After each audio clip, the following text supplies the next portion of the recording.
కాబట్టి వాళ్ళ ఓటర్లు వాళ్ళకు ఆధార్ కార్డు ఓటర్లు ఎట్లా వస్తాయి పేర్లు ఇవన్నీ తీసేయాలా వద్దా? వీళ్ళ ఓట్లు తీసేయాలంటే దీని మీద ఎంక్వైరీ జరగాలి, ఎస్ఐఆర్ కావాల్సిందే.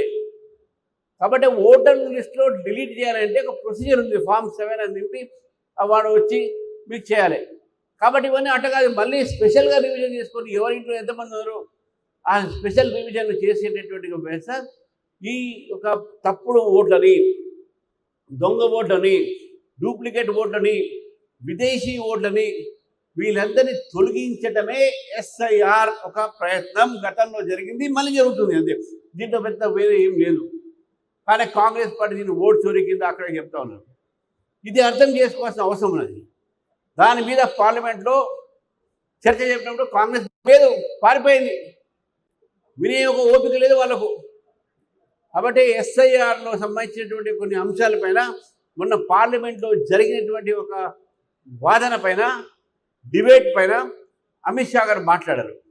అమిత్ షా గారు మాట్లాడే మనమందరం విని మన సోషల్ మీడియాలో ఆ రీల్ రూపంలో, స్పీచ్ రూపంలో మన సోషల్ మీడియాలో పెట్టి మనం కూడా కాన్స్టిట్యున్సీ వైజ్లో, మండల్ వైజ్లో ఈ కార్యక్రమాన్ని పెట్టి కార్యకర్తల్ని, ప్రజలు కూడా ఈ యొక్క అమిత్ షా గారు మాట్లాడిన మాట వినాలి, మనం కూడా వాళ్ళకి చెప్పే ప్రయత్నం చేయాలి, ఒక తప్పుడు తిప్పి కొట్టాలి అనేటువంటి ఆలోచనలతో ఈరోజు ఎస్ఐఆర్ ప్రోగ్రామ్ పెట్టడం జరిగింది.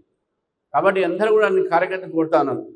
ఈ కార్యక్రమంలో అమిత్ షా గారి మొత్తం 40 నిమిషాలు వారి యొక్క స్పీచ్ ఉంది.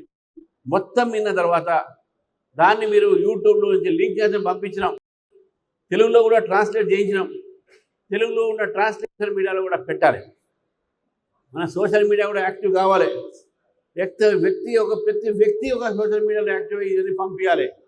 కింద మనకు డివిజన్స్ ఉన్నాయి, ఆ డివిజన్స్లో మీ కార్పొరేటర్స్లో ఉన్న వాట్సాప్ గ్రూప్లలో పంపించాలి.